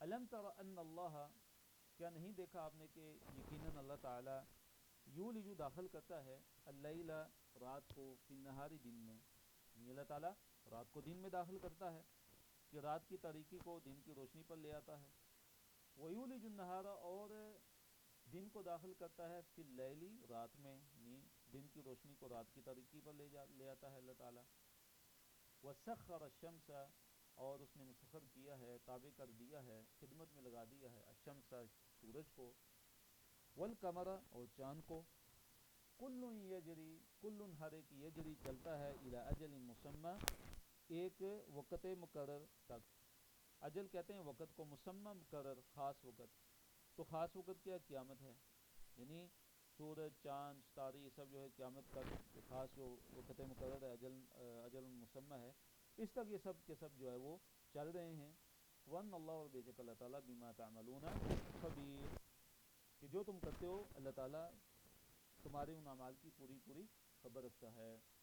ذَلِكَ یہ اس لیے کہ بِأَنَّ اللَّهَ کہ بے شک اللہ تعالیٰ هُوَ الْحَقُّ وہی حق ہے، کہ بے شک اللہ تعالیٰ ہی حق ہے، وَأَنَّ مَا يَدْعُونَ مِن دُونِهِ الْبَاطِلِ اور یہ کہ ما يدعون کہ جو وہ پکارتے ہیں من دونی اس کے علاوہ نہیں اللہ تعالیٰ کے علاوہ، الباطل وہ باطل ہے، یہ اس لیے کہ اللہ تعالیٰ ہی حق ہے، اور اللہ تعالیٰ کو چھوڑ کے دوسروں کو جو وہ پکارتے ہیں، جو انہوں نے اپنے معبود بنائے ہوئے ہیں جن کو وہ اللہ تعالیٰ کو چھوڑ کے پکارتے ہیں، اللہ نے فرمایا کہ وہ باطل ہیں، اللہ تعالیٰ حق ہے، اور غیر اللہ جو ہیں جتنے بھی ہیں جو معبودان باطلہ ان کے بارے میں اللہ نے فرمایا کہ الباطل وہ سارے کے سارے باطل ہیں، وَأَنَّ اللَّهَ اور بے شک اللہ تعالیٰ هُوَ الْعَلِيُّ وہی جو ہے بے حد بلند ہے، الکبیر بے حد بڑا ہے۔ سمندر میں کشتی کا چلنا اللہ تعالیٰ کا خاص فضل ہے۔ آیت نمبر 31 اللہ نے فرمایا الم ترى کیا نہیں دیکھا آپ نے، یعنی اے نبی صلی اللہ علیہ وسلم کیا آپ نے نہیں دیکھا، یا اے انسان کیا تو نے نہیں دیکھا، ان الفلک کہ بے شک جو کشتیاں ہیں، تجری وہ چلتی ہیں، فی البحر سمندر میں، بحر کسے کہتے ہیں سمندر کو کہتے ہیں، الفلک کشتیاں، تجری چلتی ہیں، تو جرا یجری سے یہ کمزور چپٹر ہے، اور اس کا چپٹر کون سا ہے، ضرب یضرب، کہ چلتی ہیں سمندر میں بنعمت اللہ اللہ تعالیٰ کی نعمت سے، یعنی اللہ تعالیٰ کے فضل اور اللہ تعالیٰ کے احسان کی وجہ سے ہی جو ہے کشتیوں اور جہاز جو چل رہے ہیں سمندر میں، لیوریکم، دیکھیے لیوریکم یہ کتنے لفظ ہیں، یہ 3 لفظ ہیں، لام علیحدہ ہے، یوری علیحدہ اور کم علیحدہ، تو لی تاکہ، یوریا دکھائے، کم تمہیں تاکہ وہ اللہ تعالیٰ تم کو دکھائے کیا چیز، من آیاتی اپنی کچھ نشانیاں، تاکہ اللہ تعالیٰ تمہیں اپنی کچھ نشانیوں کو دکھائے، ان فی ذالک بے شک اس میں لآیات یقیناً بڑی نشانیاں ہیں، لکل صبار ہر صبار کے لیے، صبار کسے کہتے ہیں جو بہت زیادہ صبر کرنے والا، اور شکور جو بہت زیادہ شکر کرنے والا، بہت زیادہ صبر کرنے والے اور شکر کرنے والے کے لیے اس میں بڑی ہی نشانیاں ہیں۔ وَإِذَا غَشِيَهُمْ مَوْجٌ وَإِذَا اور جب غشیہم ڈھانپ لیتی ہے ان کو، موج موج یعنی سمندر میں جب طوفان آتا ہے اور یک لخت جو ہے وہ موجیں پانی کی جو آتی ہیں تو کیا ہوتا ہے، کالظلل کس کی طرح، وہ سائبانو جیسے بڑی بڑی جو ہے وہ پانی کی جو امواج ہیں وہ چھا جاتی ہیں، سمندر میں طوفان آ جاتا ہے۔ تو اب کیا ہوتا تھا کہ مشرکین مکہ جب سفر میں ہوتے تھے سمندر کے سفر میں، تو جب سمندری طوفان آتا تھا اور جب ان کی کشتی کولے کھانا شروع ہو جاتی تھی، تو اب وہ خالص اللہ تعالیٰ کو پھر اس ٹائم پکارتے تھے، اس ٹائم جو ہے اس وقت سارے کے سارے معبودان باطلہ ان سے جو ہے گم ہو جاتے تھے، اور خالص اکیلے اللہ تعالیٰ کو پکارتے تھے، اور ساتھ یہ دعائیں کرتے تھے کہ بس اے اللہ آج ہمیں بچا لے، ہم تیرے ساتھ کسی کو شریک نہیں ٹھہرائیں گے. لیکن جو ہی وہ اس عذاب سے نکلتے تھے، اس مصیبت سے جو ہی وہ نکلتے تھے، خشکی پہ پہنچتے تو دوبارہ اللہ تعالیٰ کے ساتھ شریک ٹھہرانا شروع ہو جاتے تھے. تو اس آیت میں اللہ تعالیٰ نے انسان کی فطرت کا تذکرہ کیا ہے کہ انسان کی فطرت ہے کہ مصیبت میں وہ اللہ تعالیٰ کو پکارتا ہے. اس وقت اس نے جتنے بھی دوسرے معبود بنائے ہوتے ہیں وہ سارے کے سارے اس سے کیا ہو جاتے ہیں، غائب ہو جاتے ہیں. فرمایا کہ وَإِذَا، اور جب غشیہ ڈھانپ لیتی ہے، ہم ان کو، موجن موج، کالظللی کیسے سائبانوں جیسی، بڑی بڑی موجیں ان کو جب ڈھانپ لیتی ہیں، جب سمندری سفر میں ہوتے ہیں، سمندر میں طوفان آتا ہے تو کیا کرتے ہیں، دعوا، تو وہ پکارتے ہیں اللہ تعالیٰ کو. پھر وہ اللہ تعالیٰ کو پکارنا شروع ہو جاتے ہیں. کیسے، مخلصین، خالص کرتے ہوئے، لہو، اس کے لیے، دین کو اسی کے لیے خالص کرتے ہوئے اللہ تعالیٰ کو پکارنا شروع ہو جاتے ہیں. فلما، پھر جب، نجاہم، وہ ان کو نجات دے دیتا ہے، بچا کر لے آتا ہے، الی البر، خشکی کی طرف. بر کسے کہتے ہیں، خشکی کو کہتے ہیں، جیسے کہتے ہیں بر و بحر، خشکی اور تری. تو جب اللہ تعالیٰ ان کو خشکی کی طرف بچا کر لے آتا ہے تو فرمایا فمنہم، پس ان میں سے، مقتصدون، میانہ روی اختیار کرنے والے ہوتے ہیں، سیدھی راہ پر قائم رہنے والے ہیں. ان میں سے کیا ہوتا ہے کہ کچھ جو ہیں وہ سیدھی راہ پر قائم رہتے ہیں، یعنی ایمان اور عمل میں، اور سیدھی راہ پہ چلنے والے ہو جاتے ہیں، یعنی اپنے اس شرک سے باز آ جاتے ہیں. وَمَا يَجْحَدُ بِآيَاتِنَا إِلَّا كُلُّ خَتَّارٍ كَفُورٍ. اب اللہ تعالیٰ نے ذکر کیا کہ اللہ تعالیٰ کی آیتوں کو جھٹلانے والے، اللہ تعالیٰ کی آیتوں کا انکار کرنے والے کون ہیں. فرمایا کہ وَمَا يَجْحَدُ، وہ نہیں انکار کرتے، بِآيَاتِنَا، ہماری آیتوں کا، إِلَّا مگر، کلو، ہر، خطارین، نہایت عہد توڑنے والا، جو بڑا عہد پیمان کو توڑنے والا ہے، وہ جو اللہ تعالیٰ کی آیتوں کا انکار کرتا ہے. کفور، جو بے حد نہ شکر ہے، یعنی جو بڑا بد عہدہ ہے، نہایت بہت زیادہ عہد کو توڑنے والا ہے، کثرت سے عہد کو توڑنے والا ہوتا ہے. اس طرح کفور، جو بے حد نہ شکر ہے. تو اس طرح کے لوگ اللہ تعالیٰ کی آیتوں کا انکار کرتے ہیں. اب یہاں پہ اللہ تعالیٰ نے تقوی کا حکم دیا، اللہ تعالیٰ نے ڈرنے کا حکم دیا، اور قیامت کے دن کا اللہ نے تذکرہ کیا کہ قیامت کے دن جب نفسا نفسی کا عالم ہوگا اور کوئی کسی کے کام نہیں آئے گا، حتیٰ کہ جو سب سے زیادہ قریبی رشتہ انسان کا اپنے باپ سے ہوتا ہے تو وہ بھی کسی قسم کا کوئی نفع انسان کو نہیں دے سکے گا. فرمایا یا ایھا الناس، اے لوگو، اتقو، ڈرو، ربکم، اپنے رب سے، اے لوگو اپنے رب سے ڈرو، وخشو، اور ڈر جاؤ، یومن، اس دن سے، یعنی قیامت کے دن سے. اب وہ قیامت کا دن کیسا ہوگا کہ لا یجزی، نہ کام آئے گا، والدن، کوئی والد، عن ولدہ، اپنے ولد سے، یعنی اپنے بیٹے سے، یعنی کوئی والد اپنے بیٹے کے کام نہیں آ سکے گا. ولا مولود، اور نہ ہی جو مولود ہے، یعنی جو بیٹا ہے، ہوا وہ، جازن، کام آنے والا ہو، ام والد ہی، اپنے باپ کے، شیئن، کچھ بھی، نہ بیٹا باپ کے کام آئے گا نہ باپ بیٹے کے کام آئے گا. یہ وہ ایسا وہ جو ہے خوفناک دن ہوگا، ہولناک دن ہوگا، کہ جس کے بارے میں اللہ تعالیٰ نے فرمایا کہ وخشو یومن، ڈر جاؤ اس دن سے، کہ جس دن جو باپ ہے بیٹے کے کام نہیں آئے گا، بیٹا باپ کے کام نہیں آئے گا، شیئن، کچھ بھی کام نہیں آئے گا. تو یہاں پہ دیکھیے بعض لوگوں کے غلط عقائد، غلط عقیدے، کہ وہ سمجھتے ہیں کہ ہمارے پیر فقیر ہمیں ہمارے بڑے کام آئیں گے. تو قیامت کے دن کوئی بھی کسی کے کام آنے والا نہیں ہے. ہاں الا من اتى اللہ بقلب سلیم، ہاں جو قلب سلیم لے کے آئے گا، صحیح سلامت دل لے کے آئے گا، نیک اعمال لے کے آئے گا، تو وہ بچ پائے گا. فرمایا ان وعد اللہ، بے شک اللہ تعالیٰ کا وعدہ، حق حق ہے، بے شک اللہ تعالیٰ کا جو وعدہ ہے وہ سچا ہے. فلا تغرنکم، فرمایا کہ کہیں دھوکے میں نہ ڈال دے تمہیں، الحیات الدنیا، دنیا کی زندگی، حیات دنیا، دنیا کی زندگی تمہیں کہیں دھوکے میں نہ ڈال دے. ولا یغرنکم، اور نہ دھوکہ دے تمہیں، ولا اور نہ ہی یغرن دھوکہ دے کم تمہیں باللہ اللہ تعالیٰ کے بارے میں الغرور دھوکہ باز، یعنی دھوکہ باز دغا باز تمہیں اللہ تعالیٰ کے بارے میں کہیں دھوکہ نہ دے، اس لیے تم محتاط ہو کے زندگی گزارو کہ نہ ہی دنیا کی زندگی تمہیں دھوکے میں ڈال دے، اور نہ ہی جو دھوکہ باز ہے جو دغا باز ہے وہ اللہ تعالیٰ کے بارے میں تمہیں کسی قسم کا دھوکہ دے دے۔ تو غرور سے مراد کون ہے یہاں پہ؟ الغرور، دھوکہ دینے والا، دھوکے باز۔ بعض نے کہا ہے کہ دنیا ہے، یعنی کہ دنیا تمہیں اللہ تعالیٰ کے بارے میں تمہیں کہیں دھوکے میں نہ ڈال دے۔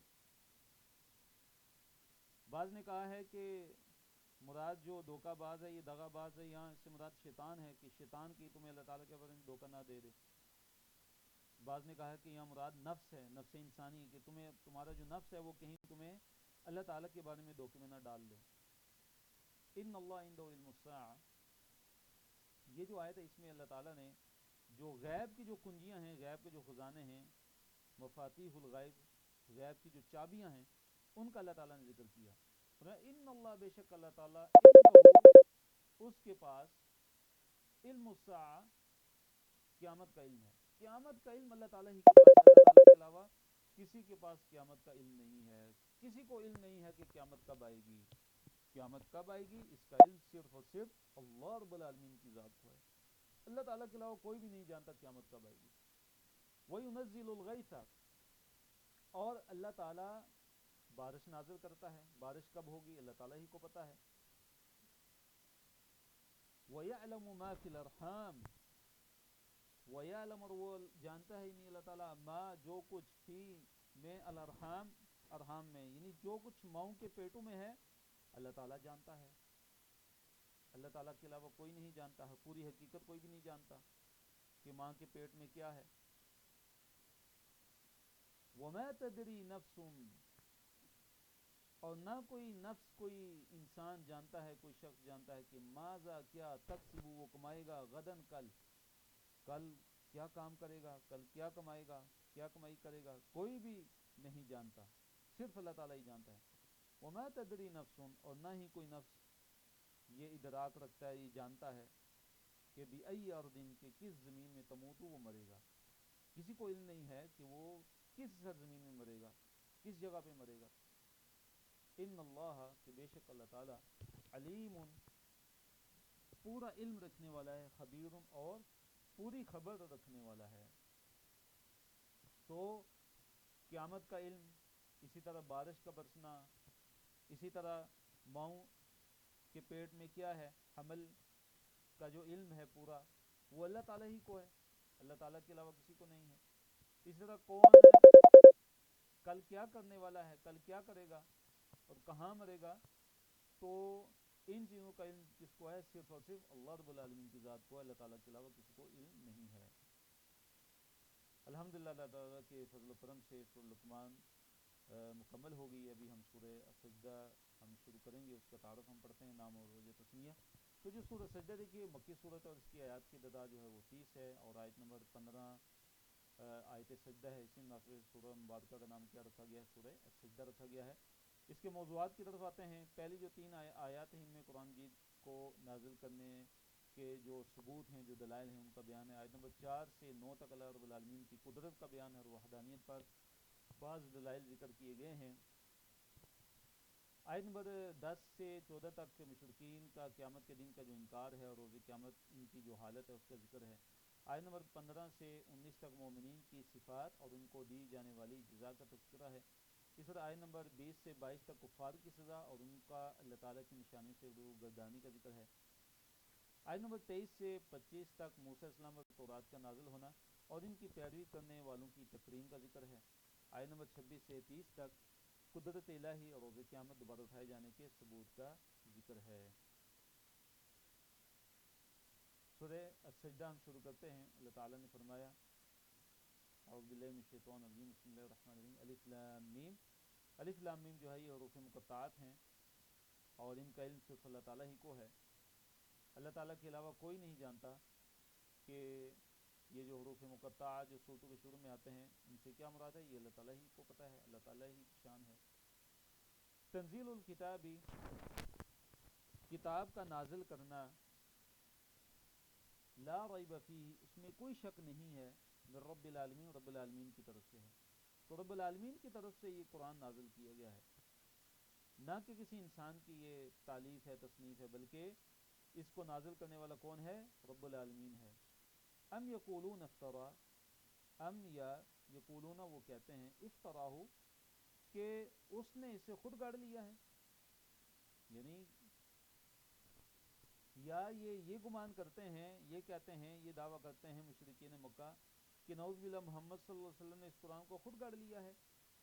نہیں، بل هو الحق من ربک، بلکہ ہوا وہ یعنی قرآن، الحق حق ہے، من ربک تیرے رب کی طرف سے، یہ تو حق ہے تیرے رب کی طرف سے، لتنذر تاکہ آپ ڈرائیں، اے نبی صلی اللہ علیہ وسلم تاکہ آپ ڈرائیں، قوماً ان لوگوں کو کہ ما اتاہم نہیں آیا ان کے پاس، من نذیر کوئی نذیر، کوئی ڈرانے والا، من قبل کا آپ سے پہلے، لعلہم تاکہ وہ یہتدون وہ راہ پائیں، تاکہ وہ ہدایت پر آئیں، تاکہ وہ سیدھے راستے پہ آئیں۔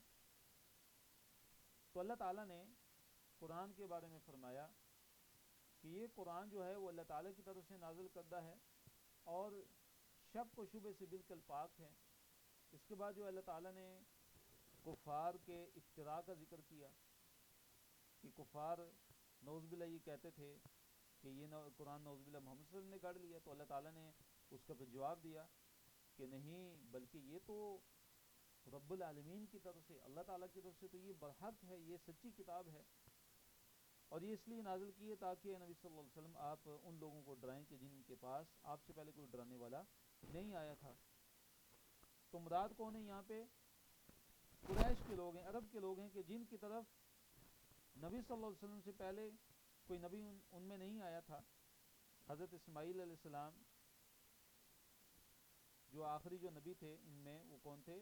حضرت اسماعیل علیہ السلام تھے۔ تو ان کے بعد عربوں میں جو نبی آئے وہ ہمارے پیارے نبی حضرت محمد صلی اللہ علیہ وسلم۔ اللہ الذی خلق السماوات والارض وما بینہما فی ستۃ ایام ثم استوى علی العرش ما لکم من دونہ من ولی ولا شفیع افلا تتذکرون۔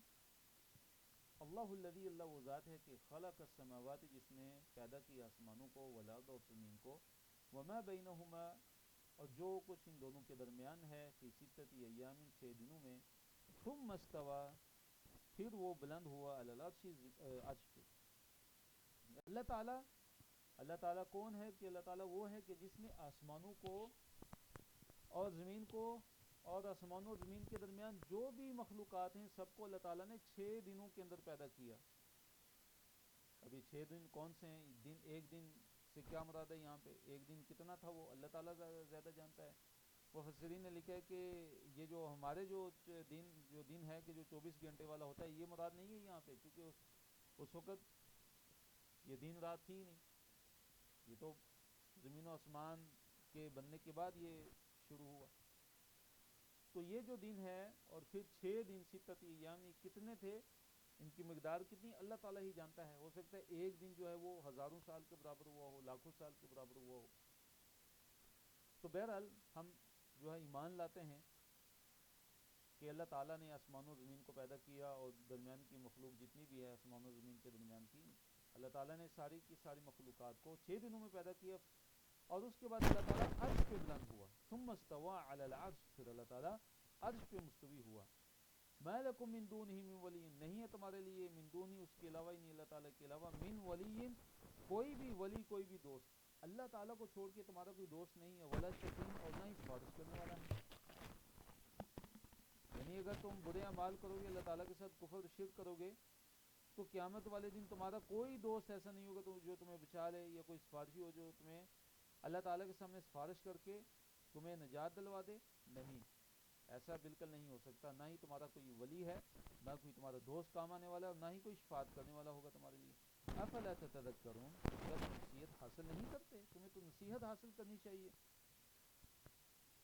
تو ہر کام کی جو تدبیر ہے اللہ تعالیٰ ہی کی طرف سے ہے. پوری کائنات کی جو تدبیر کرنے والا ہے وہ اللہ رب العالمین ہی ہے.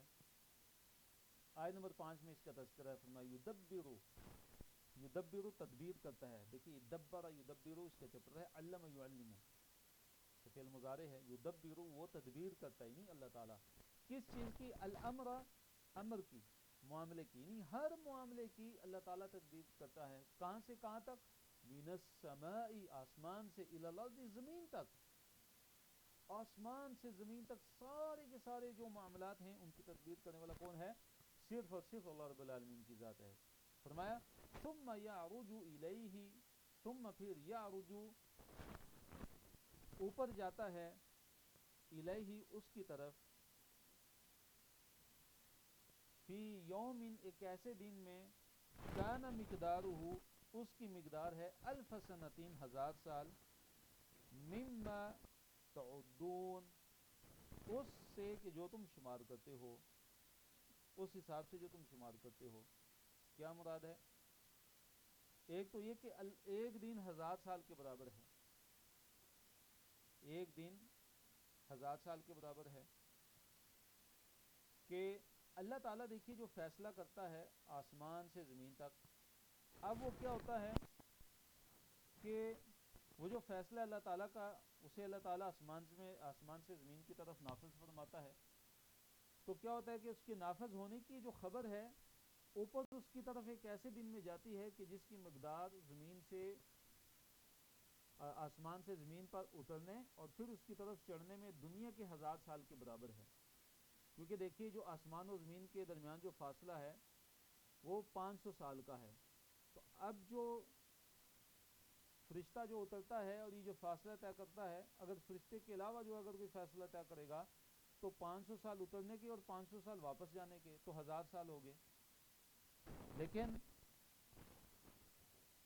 فرشتہ جو ہے وہ اس فاصلے کو کیا کہتا ہے کہ آنکھ جھپکنے میں طے کر لیتا ہے. یعنی اللہ تعالیٰ جب فیصلہ کرتا ہے تو وہ فرشتہ لے کے اترتا ہے، فرشتے اترتے ہیں. اللہ ہی آسمان سے زمین تک ہر معاملات کے، ہر طرح کے معاملات کے اللہ تعالیٰ ہی فیصلے کرتا ہے، اللہ تعالیٰ ہی تدبیر کرنے والا ہے. تو آیت سے مراد یہ ہے کہ آسمان سے زمین تک تمام کام اسی کی قضاء و قدر سے چلتے ہیں، اور زمین اور آسمان کے درمیان کا آنے جانے کا جو فاصلہ وہ کیا 1000 سال ہے. تو اللہ تعالیٰ کا یہ جو فیصلہ جو اللہ فرماتا ہے کہ زمین پہ وہ نافذ ہوتا ہے، پھر نافذ ہونے کی جو خبر واپس اس کی طرف اوپر جاتی ہے. یعرج الیہ ثم یعرج الیہ، جو اللہ نے ذکر کیا پھر اوپر جاتا ہے. تو دیکھیے یعرج، اسی سے لفظ عروج ہم استعمال کرتے ہیں اردو زبان میں، عروج و زوال. تو عروج ہوتا ہے اوپر جانا کسی چیز کا. تو یعرج وہ اوپر جاتا ہے، یعنی وہ معاملہ، الیہ اس کی طرف، نہیں اللہ تعالیٰ کی طرف. فی یوم دن میں، ایک ایسے دن میں کہ کانا ہے مقدار اس کی مقدار، الف سنتین 1000 سال. اب یہ 1000 سال کون سے ہیں؟ مما تعدون اس حساب سے کہ جو تم شمار کرتے ہو، دنیا کے جو 1000 سال ہیں ہمارے. ذالک عالم الغیب والشہادۃ، فرمایا ذالک وہ، یعنی وہ اللہ تعالیٰ وہ کون ہے؟ عالم الغیب والشہادہ، وہ غائب اور حاضر کو جاننے والا ہے. العزیز الرحیم، جو سب پر غالب ہے اور نہایت رحم کرنے والا ہے. اب وہ اللہ تعالیٰ کون ہے؟ اللہ تعالیٰ کی صفات کا بیان فرمایا. الذی وہ کہ احسن جس نے اچھا بنایا ہے، کل شیء ہر چیز کو، خلقہ جو اس نے پیدا کی. یعنی اللہ تعالیٰ نے جو بھی چیز بنائی خوب ہی بنائی، بڑی زبردست بنائی. وبدأ اور ابتدا کی، خلق الانسانی انسان کی تخلیق کی، من طین مٹی سے، یعنی آدم علیہ السلام مراد ہے یہاں پہ. انسان سے مراد یہاں کون ہے؟ حضرت آدم علیہ السلام کی. آدم علیہ السلام کی تخلیق کی جو ابتدا تھی، آدم علیہ السلام کو اللہ تعالیٰ نے کس سے پیدا کیا؟ مٹی سے پیدا کیا. تو اب اس کے بعد جو نسل انسانی جو چلی اس کا تذکرہ فرمایا. ثم پھر جعل بنائی، نسلہ اس کی نسل، یعنی آدم علیہ السلام کی جو نسل ہے اس کو اللہ تعالیٰ نے کس سے بنایا؟ من سلالۃ، ایک خلاصے سے، من ماء مہین، حقیر پانی کے. مراد کیا؟ نطفہ ہے. اس کو اللہ تعالیٰ نے فرمایا کہ جو نطفہ ہے یہ حقیر پانی کا، یہ حقیر پانی ہے، حقیر پانی کی ایک بوند کہ جو نچوڑ ہے اس سے اللہ تعالیٰ نے بنایا ہے اس کو، منی کے قطرے سے. تو آدم علیہ السلام کو اللہ تعالیٰ نے مٹی سے پیدا کیا، اس کے بعد جو نسل انسانی ہے تو وہ کیسے پھیلی؟ نطفے سے اور توالد اور تناسل سے آگے اس کا سلسلہ چلتا ہے. ثم سواہ، اللہ تعالیٰ نے فرمایا پھر اس کو اللہ تعالیٰ نے درست کر دیا. ونفخ، اور پھونکی فیہ، اس میں، من روحی، اپنی ایک روح. یعنی انسان کو اللہ تعالیٰ نے جو ہے انسان کی جو تخلیق ہے اس کے جو مراحل ہیں، جیسے قرآن میں بھی بیان ہوا ہے کہ نطفہ ہے، اس کے بعد پھر وہ علقہ بن جاتا ہے، پھر علقہ سے وہ مضغہ بن جاتا ہے اور ہڈیوں کا ڈھانچہ، پھر اس کے بعد اس پہ گوشت پوست بنایا اس کو جاتا ہے، پھر ہر اس کو اس کی بہتر سے بہتر جگہ پہ رکھا جاتا ہے. تو یہ مراد سارا ہے کہ جو مادر رحم میں ہوتا ہے، تو یہ مراد ہے کہ اس کو اللہ تعالیٰ نے درست کیا. سواہ، پھر اللہ تعالیٰ نے انسان کو درست ٹھیک ٹھاک برابر اللہ تعالیٰ نے کر دیا اس کو، اور اس میں اللہ تعالیٰ نے پھر روح پھونکی. جو اللہ نے فرمایا کہ اپنی ایک روح اس میں پھونکی، تو مراد کیا ہے کہ یہ انسان کا اس میں شرف اور اس کی عزت اور منزلت کا بیان ہے کہ اس کے اندر جو پھونکی جانے والی جو روح ہے اس کو اللہ تعالیٰ نے اپنی روح قرار دیا. مراد اللہ تعالیٰ کی پیدا کردہ روح ہے. جیسے حضرت جو صالح علیہ السلام کی جو اونٹنی تھی اس کو ناقۃ اللہ کہا گیا، اللہ تعالیٰ کی اونٹنی، حالانکہ ساری کی ساری اونٹنی اللہ تعالیٰ ہی کی ہیں. جیسے کعبہ ہے اس کو بیت اللہ کہا جاتا ہے، اللہ تعالیٰ کا گھر، حالانکہ سارے کے سارے گھر اللہ تعالیٰ ہی کی ملکیت ہے. وَجَعَلَ لَكُمُ السَّمْعَ، اللہ نے فرمایا کہ اور بنائے اس نے تمہارے لیے السمع، کان، والابصار، اور آنکھیں، والافئدۃ، اور دل. اللہ تعالیٰ نے تمہارے لیے کان بنائے، تمہاری آنکھیں بنائی اور تمہارے لیے دل بنائے. قلیلاً ما تشکرون، قلیلاً بہت کم ہے، ما جو تشکرون تم شکر کرتے ہو، یعنی بہت کم تم شکر کرتے ہو. اللہ تعالیٰ کی جو ہے وہ ناشکری زیادہ کرتے ہو، اور اللہ تعالیٰ کا جو شکر ہے وہ تم کم کرتے ہو. وقالو، اب جو ہے یہاں پہ کفار کا جو آخرت کا انکار ہے اس کا بیان ہے کہ وہ کیسے آخرت کا انکار کرتے ہیں. وہ کیا کہتے تھے؟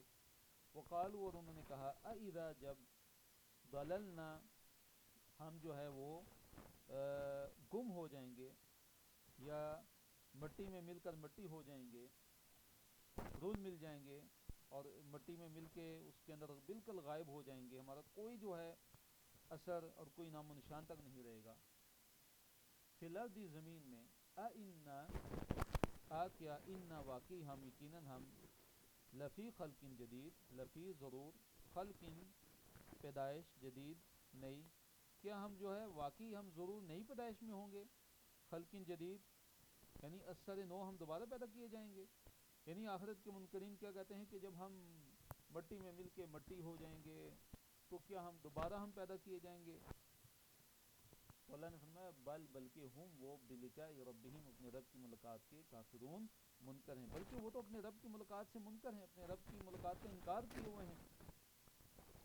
تو قیامت کے دن کے جو دلائل ہیں قرآن کے اندر، ان میں سے ایک یہ ہے، ایک دلیل اللہ تعالیٰ نے انسانوں کو جو دی ہے وہ یہ ہے کہ اے انسانوں، دیکھو تمہیں عدم سے میں نے وجود میں لایا، تمہیں عدم سے میں نے وجود میں لایا تو میں دوبارہ بھی تمہیں پیدا کر سکوں. اسی طرح ابتدا کی نسبت اس کا اعادہ زیادہ آسان تر ہے. یہ بھی اللہ تعالیٰ نے قرآن میں بیان فرمایا کہ پہلی دفعہ پیدا کرنے کی نسبت دوبارہ پیدا کرنا یہ تو زیادہ آسان ہے. تیسری دلیل اللہ تعالیٰ نے قرآن میں جو جگہ بجگہ دی وہ یہ ہے کہ اللہ تعالیٰ زمین پر بارش برساتا ہے، زمین اپنی موت کے بعد جی اٹھتی ہے، بکھرے ہوئے بیجوں کو اگاتی ہے. تو یہ بھی دوبارہ مردوں کے زندہ ہونے کی ایک بہت بڑی دلیل ہے تمہارے لیے. آخری صفحے کی طرف چلتے ہیں، صفحہ نمبر 416 پارہ نمبر 21، اس میں آیت 11 سے 20 تک آیات ہیں. اللہ نے فرمایا کہ قُلْ يَتَوَفَّاكُم مَلَكُ الْمَوْتِ الَّذِي وُكِّلَ بِكُمْ، قُلْ کہہ دیجئے، يَتَوَفَّاكُم تمہاری روح قبض کر لے گا، ملک الموت موت کا فرشتہ. ملک کسے کہتے ہیں؟ فرشتے کو کہتے ہیں. اور ملک لام کے نیچے اگر زیر آ جائے تو اس سے اس کا مراد ہوتا ہے بادشاہ. ملک بادشاہ کو کہتے ہیں اور ملک فرشتے کو کہتے ہیں. تو ملک الموت موت کا فرشتہ، یعنی تمہیں موت کا جو فرشتہ ہے جو تم پہ مقرر کر دیا گیا ہے وہ تمہاری روح کو قبض کر لے گا. الذی وہ کہ وکلا جو مقرر کر دیا گیا ہے بکم تم پر، یعنی یہ موت کا فرشتہ تم پر مقرر کر دیا گیا، اس کی ڈیوٹی ہی یہ ہے کہ موت کا وقت جب آ جائے گا تو تمہاری روح کو قبض کر لے گا. ثم الی ربکم ترجعون، پھر تم اپنے رب کی طرف ترجعون، تم لوٹائے جاؤ گے. تو ترجعون کیا ہے؟ فعل مضارع ہے پیسو وائس سے، کہ پھر تم اپنے رب کی طرف ہی لوٹائے جاؤ گے. تم تو قیامت کے منکر ہو، تم آخرت کا انکار کرتے ہو، حالانکہ تم پہ تو موت کا فرشتہ مقرر کر دیا گیا ہے. جب تمہاری موت کا وقت آئے گا وہ تمہاری روح کو قبض کر لے گا اور پھر تم اپنے رب کی طرف لوٹا دیے جاؤ گے. اب قیامت کے دن کا یہاں پہ منظر ہے، اس کی منظر کشی کی گئی ہے کہ قیامت کا جو دن ہوگا تو جو مجرم ہوں گے وہ کتنی ان کو شرمندگی ہوگی، کتنی ندامت کا اظہار وہ کریں گے، اور کتنی ان کو جو اپنے کیے پہ وہ پچھتائیں گے، اور ان کو کتنی حسرت ہوگی. آیت نمبر 12 میں اللہ نے فرمایا ولو ترا، ولو اور کاش ترا آپ دیکھیں، اذ المجرمون کہ جب مجرم لوگ ناکسو رؤوسہم، ناکسو جھکائے ہوئے ہوں گے، رؤوسہم اپنے سروں کو ندامت کی وجہ سے. کاش آپ دیکھیں کہ جب قیامت کا جب دن ہوگا تو یہ مجرم لوگ اپنے چہرے، اپنے سروں کو جھکائے ہوئے ہوں گے عند ربہم، اپنے رب کے پاس، اور کیا کہیں گے؟ ربنا، اے ہمارے رب، ابصرنا، ہم نے دیکھ لیا، وسمعنا، اور ہم نے سن لیا. اے ہمارے رب ہم نے دیکھ لیا، اپنی آنکھوں سے دیکھ لیا ہم نے. کفار کیا کہیں گے قیامت کے دن؟ کہ ہم نے دیکھ لی، یعنی کہ جس چیز کی ہم دنیا کے اندر تکذیب کرتے تھے، جہنم کی، قیامت کی، اب ہم اپنی آنکھوں سے ہم دیکھ رہے ہیں اس کو. وسمعنا، اور ہم نے سن لیا، جس کا انکار کرتے تھے ہم اس چیز کو ہم نے سن لیا. فرجعنا، اب ہمیں واپس بھیج دے. کہ واپس جب بھیجے گا تو ہم کیا کریں گے؟ نعمل صالحا، ہم نیک عمل کریں گے، نیک اعمال ہم بجا لیں گے. انا موقنون، ہمیں یقیناً جو ہے ہمیں یقین آ گیا ہے، بے شک ہم یقین کرنے والے ہیں. اور دوسرے مقام پہ اللہ تعالیٰ نے فرمایا کہ وَلَوْ رُدُّوا لَعَادُوا لِمَا نُهُوا عَنْهُ، اگر ہم ان کو دنیا میں واپس بالفرض اگر ہم بھیج بھی دیں تو انہوں نے وہی کام کرنے ہیں کہ جن کاموں سے ان کو روکا گیا ہے، دوبارہ وہ جو ہے وہی کام کریں گے، ان کو واپس بھیجنے کا فائدہ نہیں ہے. وَلَوْ شِئْنَا لَآتَيْنَا كُلَّ نَفْسٍ هُدَاهَا، تو یہاں پہ اللہ تعالیٰ نے فرمایا وَلَوْ شِئْنَا، اگر ہم چاہیں تو لَآتَيْنَا، تو ہم دے دیں كُلَّ نَفْسٍ، ہر نفس کو ہداها، اس کی ہدایت. یعنی اگر ہم چاہتے تو ہر نفس کو اس کی ہدایت ہم دے دیتے، یعنی جبری ہدایت اگر ہم چاہتے تو ہم ہر ایک انسان کو مجبور کر کے اس کو سیدھے راستے پہ لگا دیتے، سارے کے سارے انسان نیک ہوتے، سیدھے راستے پہ ہوتے، کوئی بھی اللہ تعالیٰ کی نافرمانی کرنے والا نہ ہوتا. تو اللہ نے فرمایا کہ اللہ اگر چاہتا تو ایسے ہو سکتا تھا، اللہ تعالیٰ کے لیے کوئی مشکل نہیں تھا. لیکن اللہ تعالیٰ کی اس میں حکمت نہیں تھی. اللہ تعالیٰ کی حکمت اس میں ہے کہ لوگوں کو اختیار دیا جائے. جب ان کے پاس اختیار ہوگا تو جو ان میں سے نیک اعمال کرے گا اپنی آزاد مرضی سے، اللہ تعالیٰ سے ڈرتے ہوئے، تو اس کے لیے آخرت کے اندر جنت ہے، اور جو اللہ تعالیٰ کی نافرمانی کرے گا اس کے لیے آخرت میں جہنم ہے. فرمایا کہ ولیکن، اور لیکن، حق کا پکی ہو چکی، ثابت ہو چکی، القول بات، منی میری طرف سے. فرمایا اللہ تعالیٰ نے کہ لیکن اب کیا ہے کہ میری طرف سے بات جو ہے وہ بالکل ثابت ہو چکی. کون سی بات؟ کہ لَأَمْلَأَنَّ، کہ یقیناً میں ضرور بھر دوں گا جہنم، جہنم کو، من الجنتی، جنوں سے، والناس، اور لوگوں سے، اجمعین، سب کے سب. یہ بات ثابت ہو چکی، یعنی جہنم کو بھرنے والی میری بات یہ سچ ثابت ہوگی کہ میں جہنم کو جنوں سے اور انسانوں سے میں بھر دوں گا. فَذُوقُوا بِمَا نَسِيتُمْ لِقَاءَ يَوْمِكُمْ هَذَا، تو اللہ تعالیٰ نے فرمایا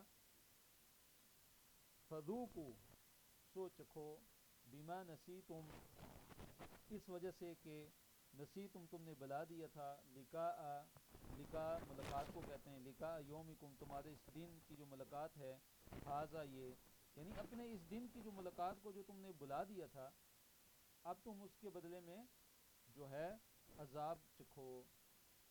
انا نسیناکم، یقیناً ہم نے تمہیں بلا دیا، انا، بے شک ہم نے، نسینا، ہم نے بلا دیا، کم، تمہیں، ہم نے بھی تمہیں بلا دیا. یعنی تم نے ہمیں دنیا میں بلائے رکھا تو آج ہم بھی تمہارے ساتھ ایسا ہی معاملہ کریں گے اور ہم بھی تمہیں بلا دیں گے. وذوقوا اور تم چکھو عذاب الخلدی ہمیشگی کا عذاب. اب تم ہمیشگی کا جو عذاب ہے اس کا جو مزہ چکھو. وجہ کیا ہے؟ بما کنتم تعملون تمہارے اعمال بسبب اس کے کہ جو تم کیا کرتے تھے تمہارے جو برے اعمال ہیں ان کی وجہ سے. انما یؤمن بآیاتنا الذین اذا ذکروا بها خروا سجدا وسبحوا بحمد ربهم وهم لا يستكبرون. مومنوں کا رد عمل کا بیان ہے اور اہل ایمان کی مومنوں کی کچھ صفات کا یہاں تذکرہ ہے. اور مقصود کیا ہے؟ مقصد کیا ہے کہ ہم بھی اپنے اندر یہ صفات پیدا کریں. کیا صفات مومنوں کی؟ کہ وہ حمد و تسبیح کے ساتھ سجدہ کرنے والے ہیں، تکبر نہیں کرتے، راتوں کو اٹھ کے اللہ تعالیٰ کی عبادت کرتے ہیں اور اللہ تعالیٰ کو خوف اور امید سے پکارتے ہیں اور اللہ رب العالمین کے راستے میں خرچ کرتے ہیں.